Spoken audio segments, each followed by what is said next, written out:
In a distant kingdom, where decisions unravel like a fragile thread, a young woman finds herself facing a choice that could change the fate of her people.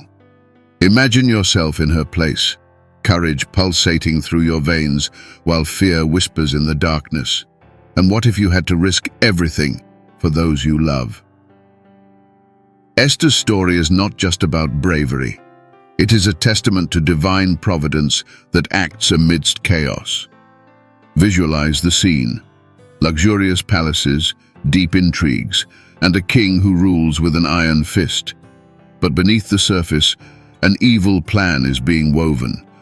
What would you do if the only hope for salvation rested in your hands?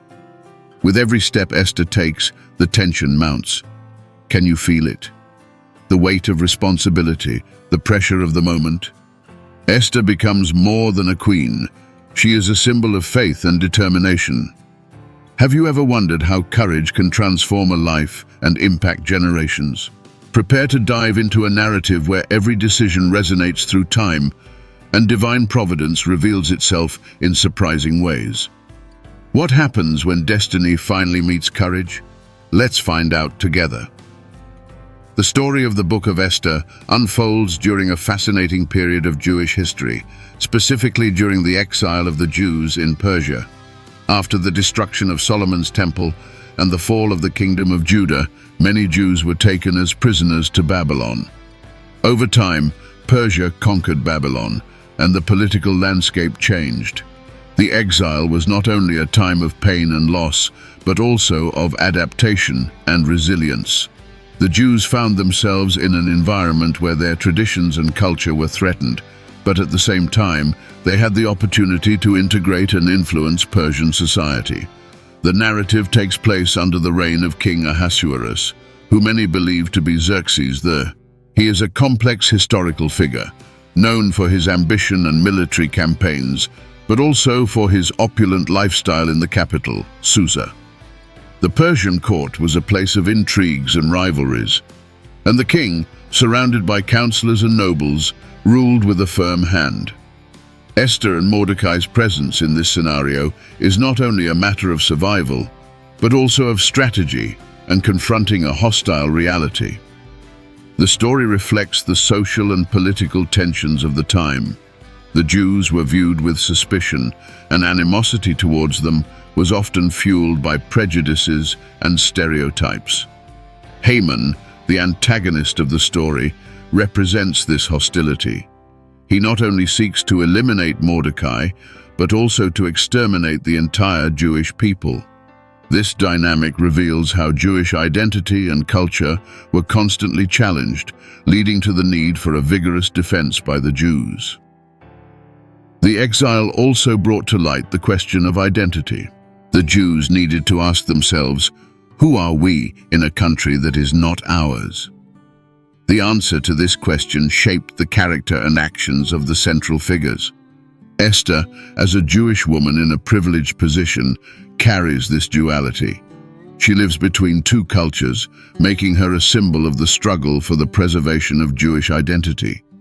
The outcome of this struggle is the story of courage and faith that unfolds throughout the book. Thus, the historical context of the Book of Esther is not merely a backdrop. It is intrinsic to the narrative and shapes the actions of the characters. The fight for survival and the quest for identity intertwine, creating a rich tapestry of human experiences that resonate to this day. When discussing the Book of Esther, it is impossible not to highlight the depth and complexity of its main characters. Esther, the heroine of the story, is a young Jewish woman who becomes Queen of Persia. Her rise to the throne is one of the most intriguing elements of the narrative. She is presented as a beautiful and captivating figure, but her true strength lies in her intelligence and determination. Throughout the story, Esther evolves from a young woman who initially feels insecure in her new position to a courageous woman who risks everything to save her people. Mordecai, Esther's cousin and mentor, also plays a crucial role. He is a symbol of resistance and wisdom. Mordecai represents the connection between the past and the present. He is a guardian of Jewish traditions and an example of loyalty. His influence over Esther is palpable, and he encourages her to embrace her Jewish identity in an environment that marginalizes her. The relationship between the two characters is one of the most touching in the narrative, showing how family and mutual support are essential in times of crisis. Haman, on the other hand, is the antagonist of the story. He embodies prejudice and unbridled ambition. His rivalry with Mordecai is not just personal. It symbolizes a broader struggle between oppression and resistance. Haman is a complex character, motivated by resentments and a desperate quest for power. Your rise to the position of Prime Minister and your subsequent fall are dramatic representations of the fragility of fortune, especially when it is based on the oppression of others. Ahasuerus, the king, is another intriguing figure. Although he holds absolute power, his personality is ambivalent. At many moments, he seems to be a naive ruler, easily influenced by those around him. His relationship with Esther is also characteristic. He is attracted to her, but at the same time, his position of power makes him vulnerable to manipulation. The dynamics between the characters reveal the power games that permeate the Persian court. Ultimately, these characters are not just isolated figures, they represent universal themes of courage, identity, and morality. The interaction between them creates a rich and multifaceted narrative that resonates with humanity's struggles at any time. By exploring the motivations and relationships between these characters, the reader is invited to reflect on issues of justice, loyalty, and the fight against oppression. Esther's courage is one of the most admired and discussed aspects of the Book of Esther.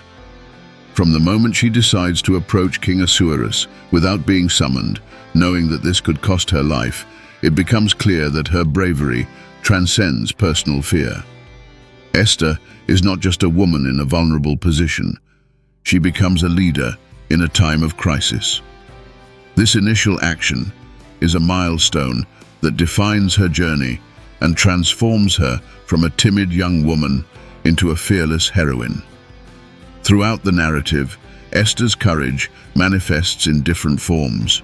When Mordecai encourages her to intercede for the Jewish people, she hesitates, aware of the consequences that this may entail. However, her determination to save her people overcomes her fears. The famous verse, "And who knows whether you have come to the kingdom for such a time as this," echoes the importance of her mission and the sense of urgency she feels. This call to action is a decisive moment that shows that courage is often a choice.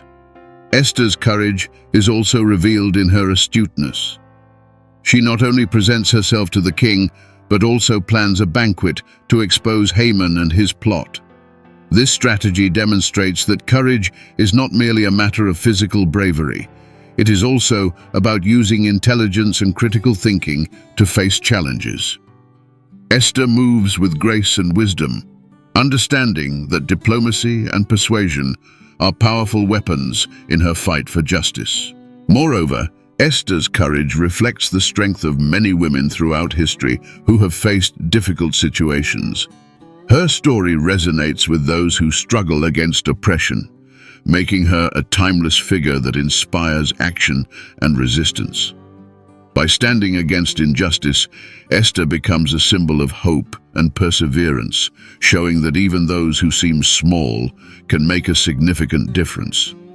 Finally, Esther's courage highlights the importance of solidarity. She does not act alone. Her courage is fueled by the love and loyalty of Mordecai and the desire to save her people. This connection between the characters underscores the idea that courage often manifests in collectivity. Esther is not just an individual heroine. Her story is a testament to the power that arises when people come together to fight for a greater good. Divine providence is a theme that permeates the entire book of Esther, even though God is not mentioned explicitly. This absence of direct reference makes the narrative even more intriguing, as it leads readers to reflect on how divine interventions can manifest in the most mundane situations. Esther's story is an example of how seemingly random events can be interconnected in ways that reveal the hand of God at work, even when we do not perceive it. One of the most significant aspects of divine providence in the narrative is how Esther becomes queen. Her selection, a young Jewish woman, to occupy such a high role in Persian society is seen as a providential design. Esther's trajectory from orphanhood to royalty suggests that there is a greater plan at work. This provokes reflection on how our lives can be shaped by forces beyond our understanding, leading us to believe that we are exactly where we need to be to fulfill a purpose. Divine providence is also evident in the coincidences that unfold throughout the story. The night that King Ahasuerus is unable to sleep and decides to read the Book of Chronicles, which mentions the salvation performed by Mordecai, is a clear example. This moment is not only a turning point in the narrative, it is a confirmation that events are being orchestrated in some way. This interconnection of occurrences reinforces the idea that there is a higher control guiding the destiny of the characters. Additionally, the response of the Jewish community through prayer and fasting during times of crisis reflects their collective faith in divine power. Esther and Mordecai call upon the Jews to fast before she presents herself to the king, a gesture symbolizing the search for guidance and divine help. The practice of fasting and prayer is a way to acknowledge that in times of need, faith plays a crucial role. When I look at the history of the Book of Esther, I cannot help but notice the intense rivalry between Haman and Mordecai. Haman, the man who considered himself above all, was the archetype of the villain. He not only sought power, but also harbored a deep and irrational hatred for the Jewish people, represented in his aversion to Mordecai. Mordecai's refusal to bow before him was not just a matter of pride, but an affirmation of identity and faith. This dynamic of power and resistance makes me reflect on how small actions can have immense consequences, leading to a conflict that unfolded on an epic scale. The rivalry between the two intensifies, and Haman, in his fury, is not content to punish only Mordecai. He decides that the entire Jewish people must be exterminated. This decision is not only an act of personal revenge, it is also a political move in an environment where ethnic and cultural tensions are always at the surface. What stands out to me is how Haman uses his position of power to attempt to obliterate an identity he considers inferior. Here, the conflict goes beyond mere personal animosity and becomes a struggle for the survival of a culture and a people. On the other hand, Mordecai represents resistance. He does not allow himself to be shaken by Haman's threat. Mordecai's courage in opposing Haman, even in the face of pressure to conform, is inspiring. He refuses to succumb to fear, preferring to fight for the preservation of his identity and values. This stance of resistance, which is often invisible in history, is what makes the narrative so powerful. It prompts us to reflect on how, in times of crisis, individual courage can transform into a collective movement. The tension between these two characters is palpable, and the consequences of their actions reverberate throughout the kingdom. Haman's political manipulation, which relies on intrigue and misinformation, contrasts with Mordecai's moral integrity, who seeks only truth and justice. This leads me to think about how rivalries and interpersonal conflicts can shape history, affecting not only those involved, but also entire communities. The struggle between Mordecai and Haman is a microcosm of larger battles for power, identity, and survival. Ultimately, the conflict between Haman and Mordecai teaches us about the complexities of power and resistance. Each, in their own way, represents opposing forces that not only define their lives, but also the fate of many others. The story reminds us that in a world full of injustices, the struggle for dignity and the preservation of identity is a timeless and always relevant theme. The issue of Jewish identity in the Book of Esther is a fascinating and profound aspect. Throughout the narrative, we are confronted with the struggle of the Jewish people to preserve their culture and values in a hostile environment. The exile in Persia brought not only physical challenges, but also a crisis of identity. As a displaced people forced to live among others, the preservation of identity became a matter of survival. The portrayal of the Jews as a people who refuse to conform and fight for their dignity is a powerful testament to this ongoing struggle. Esther, as a Jewish woman who becomes queen, symbolizes this complexity. Her position leads her to a dilemma. To survive and protect her people, she must navigate a world that is not her own, using her skills and cleverness. The duality of her identity, as a Jew and as a queen, reflects the internal battle that many individuals face in multicultural societies. This struggle to balance different parts of oneself is something that many of us can understand, especially in times of division. The narrative also leads us to consider what it means to be part of a nation or a people. Mordecai's refusal to bow before Haman is an act of affirmation of his identity. He does not see himself merely as an individual, but as part of a collective that has a rich history and a legacy to protect. This struggle for cultural preservation is especially relevant in a contemporary world where identities are often challenged. The Book of Esther reminds us of the importance of maintaining a connection to our roots, even in the face of adversity. Furthermore, the hostile environment in which the Jews find themselves in Persia serves as a microcosm for the larger struggles that many cultures face throughout history. The tensions between different ethnic and cultural groups can be observed in various societies around the world. What the story of Esther teaches us is that the struggle for identity is not just a personal battle, but a collective fight.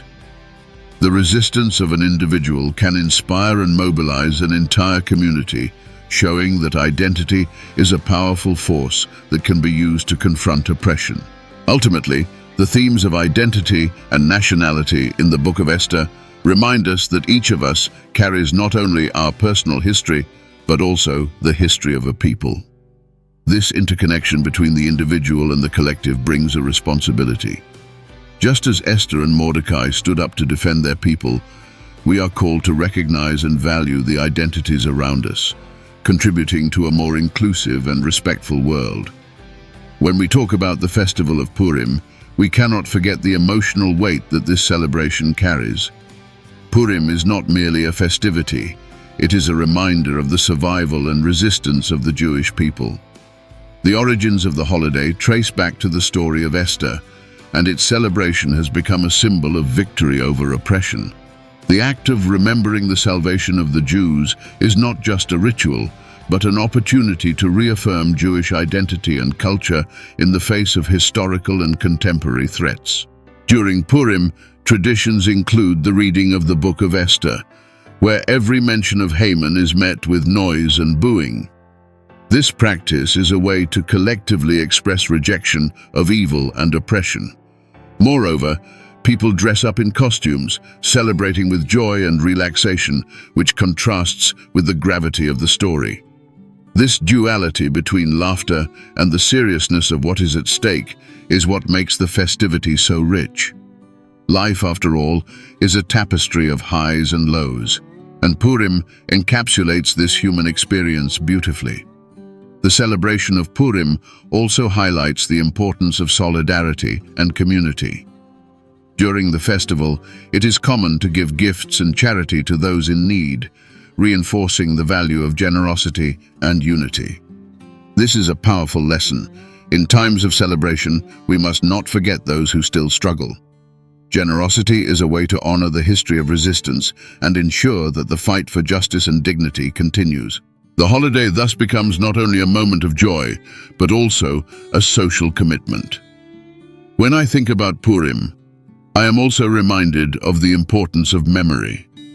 The act of remembering and celebrating the story of Esther is a powerful testament to the resilience of the Jewish people throughout the centuries.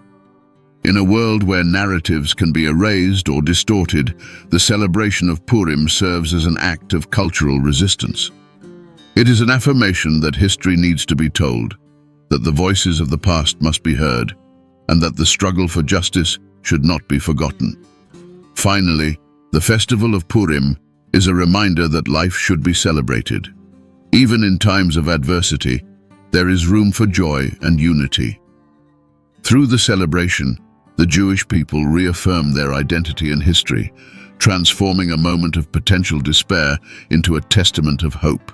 The celebration of Purim, therefore, is not just an isolated event. It is a vital part of the ongoing narrative of a people who refuse to be silenced. The role of Esther in the story is a fascinating example of how femininity can be a powerful source of influence and transformation. In a patriarchal society where female voices were often silenced, Esther emerges as a central figure, challenging norms and using her cunning to protect her people. What strikes me is how her femininity is not a weakness, but rather a strength. Esther uses her beauty and charm not only to win the king's heart, but to become an advocate for her nation. Esther's cleverness in navigating the Persian court is a testament to her intelligence and adaptability. She does not limit herself to being a mere bystander. She takes the initiative, strategically plans, and acts with courage. This makes me think of the many women throughout history who, despite the limitations imposed by society, found ways to exert power and influence. Esther becomes a role model. When I look at the book of Esther, I cannot help but be impressed by the way the narrative was constructed. The structure of the text is truly intriguing, almost like a puzzle that fits together perfectly. The story is told with a fluidity that captures the reader's attention, and this is no accident. The author truly cared about creating an engaging plot, using techniques that maintain the rhythm and tension. The twists in the storyline are skillfully placed, revealing details gradually and creating an expectation that makes us want to know more. One aspect that stands out to me is the use of dialogue. The dialogues of the characters are fundamental to the development of the story and reveal their personalities and motivations. When Esther addresses the king, or when Mordecai confronts Haman, one can feel the emotional weight and tension of the situation. This use of dialogue not only enriches the narrative but also makes it closer to us, the readers. It's as if we are there, witnessing each emotion, each critical decision. Another literary device that stands out is the irony present in various passages. The fact that Haman, the villain of the story, is exalted and ultimately falls from grace is a clear example of this. The way the author constructs this irony not only adds a touch of humor, but also makes the moral message of the story more evident. It prompts us to reflect on justice and fate, themes that permeate not only Esther's narrative but also our lives. Additionally, the repetition of certain elements and phrases throughout the text serves as a device that reinforces the importance of specific events and emotions. For example, the idea of fasting and prayer is mentioned several times, emphasizing its relevance in the context of the story. This recurrence makes us constantly remember the faith and resilience of the Jewish people, aspects that are crucial for understanding the narrative.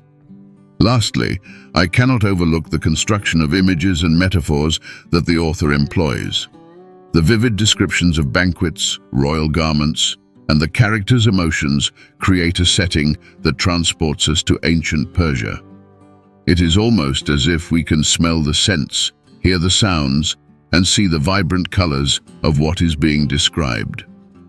This ability to create such a rich atmosphere is one of the great strengths of the Book of Esther and contributes to its longevity and relevance.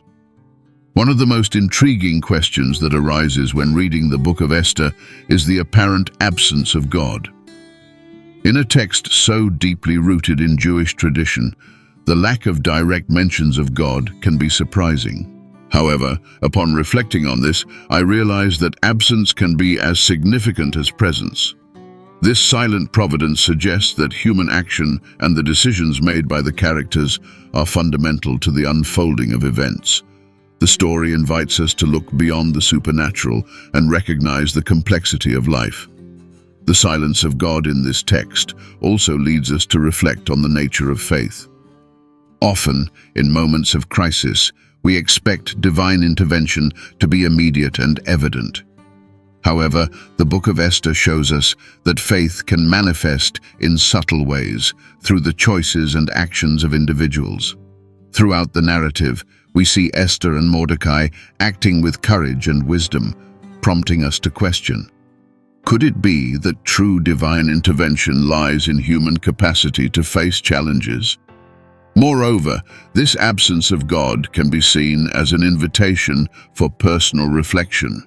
By not presenting God directly, the author compels us to ask about our own relationship with the divine.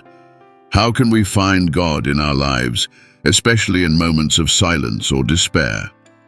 This quest for meaning, for answers amidst uncertainty, is a universal experience that resonates with many of us. On the other hand, the silence of God can also be interpreted as a form of freedom. The characters bear the responsibility of making decisions and facing the consequences of their actions. This autonomy is powerful and reminds us that often we are the architects of our own destiny. The story of Esther is a testament that, even in the absence of clear divine intervention, human courage and determination can lead to salvation. Finally, reflecting on the silence of God leads us to consider the relevance of this theme in our daily lives. In a world where many feel abandoned or ignored, Esther's narrative encourages us to act, not to wait passively for a magical solution. Silence does not mean absence. It can be a call to action, an opportunity for us to become the protagonists of our stories. The different theological interpretations of the Book of Esther are fascinating and reveal the richness of this narrative. For Jews, the story of Esther is much more than a tale of courage. It is a symbol of resistance and Jewish identity. The festival of Purim, which celebrates the salvation of the Jews, is a direct manifestation of this interpretation. The story reinforces the idea that even in adverse situations, the community can unite and prevail. This unity is a central aspect of the Jewish faith, which values collectivity and the preservation of cultural identity. On the other hand, the Christian perspective on the Book of Esther also offers valuable insights. The story can be seen as a foreshadowing of themes that will develop later in the Christian scriptures, such as the ideas of sacrifice and redemption. Esther, by risking her life to save her people, is a figure that can be compared to other biblical characters who also faced challenges in the name of justice. This connection between narratives enriches the understanding of the work and makes it relevant to different faith traditions. Furthermore, theological interpretations lead us to question the role of suffering and providence in the lives of the characters. The exile of the Jewish people in Persia is a reminder of the difficulties faced throughout history. However, the way Esther and Mordecai deal with these adversities suggests that faith is not free from challenges. Instead, true faith is tested and strengthened through struggle and resistance. This idea resonates deeply, especially in times of crisis. Another interesting perspective concerns the feminist reading of the Book of Esther.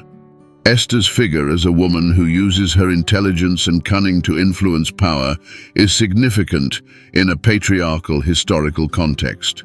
This interpretation challenges social norms and offers a new view of the role of women in the biblical narrative.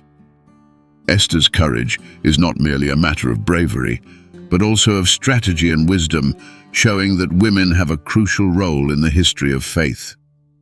Finally, theological interpretations of the Book of Esther encourage us to reflect on the relevance of the story in our contemporary lives. The themes of courage, identity, and providence continue to speak to us, regardless of our religious tradition. The story reminds us that, in times of crisis, human action and solidarity are fundamental.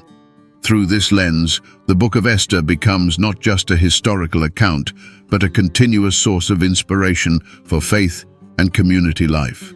When exploring the Book of Esther, one cannot ignore the importance of prayer and fasting in the narrative.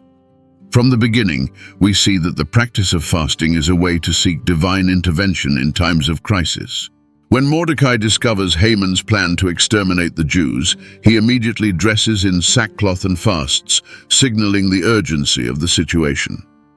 This action is not merely a reflection of despair, it is a demonstration of faith and a way to connect with the divine in difficult times. Prayer and fasting are, in fact, expressions of an active relationship with God. Although the text does not explicitly mention God, the practice of fasting is a gesture that indicates the search for guidance and help. It is as if the characters are saying, "We know we are not alone, and we seek strength that comes from something greater." This type of spiritual practice is essential in moments of uncertainty, and the Book of Esther reminds us that vulnerability can be a starting point for faith. Moreover, fasting and prayer are seen as forms of unity among the people. When Esther calls all the Jews to fast for 3 days before presenting herself to the king, she is creating a space of solidarity and collective action. This unity is a recurring theme in the Jewish tradition, which emphasizes the value of community in times of crisis. Prayer becomes, thus, not only an individual act, but an expression of a collective desire for protection and salvation. The value of prayer and fasting extends beyond the context of the narrative. Often, in our own lives, we encounter situations that seem insurmountable. In those moments, the practice of turning to something greater, whether through prayer, fasting, or other forms of spirituality, can provide us with a sense of peace and clarity. The Book of Esther teaches us that even when circumstances seem bleak, we can seek strength and guidance. Have you ever stopped to think about how Esther's courage changed the history of her people? When she decided to risk everything, it was not merely a matter of bravery. It was an act of faith that reverberated through generations. Imagine being in her place, facing a powerful king and an uncertain fate. Would you have that courage? Esther teaches us that even in the most challenging situations, divine providence is by our side. Every step she took, every decision she made, was guided by something much greater. This makes us reflect. What are our daily battles? How can we act with the same faith and determination? Now, I want to know from you, what part of Esther's story touched your heart the most? And how can you apply that courage in your life today? Remember, each of us has the power to make a difference, just as Esther did. So, how about sharing your reflections in the comments?